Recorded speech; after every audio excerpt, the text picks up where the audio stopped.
अरे ये क्या सिमरन, तुम दहेज में 4 एसी ही लेकर आ गई। भला गांव में एसी की क्या जरूरत है। दीदी, आप शुरू से ही गांव में रह रही हैं, पर मैं आपकी तरह गवार नहीं, शुरू से शहर में रहती आई हूँ और मुझे 4 एसी में सोने की आदत है। इसीलिए मैं अपने साथ दहेज में 4 एसी ही लेकर आई हूँ, क्योंकि दिवाकर ने मुझे पहले ही बता दिया था कि आप लोगों के पास एसी नहीं है। कोई बात नहीं बहू, हम समझ सकते हैं। मैं अभी दिवाकर को बोल देती हूँ एसी वाले से बात कर ले। इतना बोलकर आशा वहां से चली जाती और दिवाकर एसी वाले से बात कर लेता है। अगले ही दिन एसी वाला आकर सिमरन के कमरे में चारों एसी लगाकर चला जाता है। ऐसे ही कुछ दिन बीत जाते हैं और जहां सिमरन अपने कमरे में एसी की ठंडी हवा खा रही होती है, तो वहीं सुमन भी मौका मिलते ही खेत चली जाया करती। ऐसे ही एक दिन, माँ जी सिमरन, देखिए ना, आज का मौसम कितना अच्छा हो रहा है। मैं पापा जी को सब्जी के खेतों में खाना देने के लिए जा रही थी। मैं तो कहती हूँ कि आज आप दोनों भी मेरे साथ चलिए, घंटे 2 घंटे वहीं बिता कर आएंगे। मुझे कोई शौक नहीं है इस गर्मी में बाहर जाने का। आप जाओ, मैं अपने कमरे में ही सो लूंगी। कोई बात नहीं बड़ी बहू, मैं चलती हूँ तेरे साथ।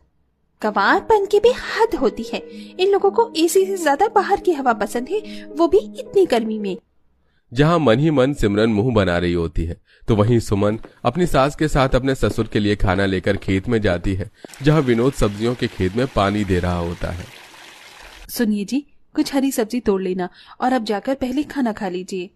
हाँ हाँ भाग्यवान, बस अभी आता हूँ।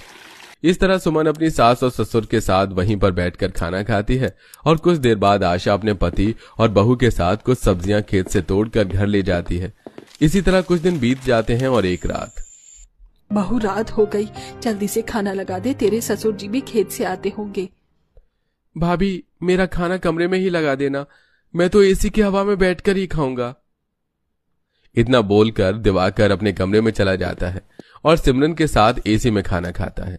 और कुछ देर बाद एक बार फिर सुमन सबसे बोलती है, ये लो देवरानी जी, फिर से लाइट चली गई। अब क्या फायदा कमरे में खाना खाने का। देवर जी को बोलो कि वो हम सबके साथ ऊपर छत पर चले, ठंडी हवा में बैठकर खाना खाएंगे। और मैं तो आज छत पर ही सोऊंगी। आप भी कभी छत पर सोकर देखो, बहुत अच्छा लगता है।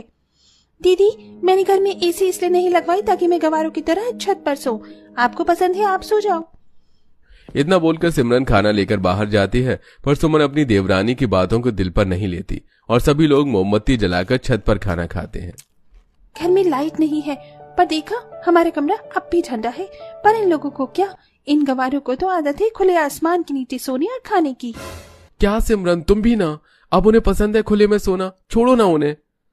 दिवाकर की बातें सुन सिमरन मुंह बना लेती है।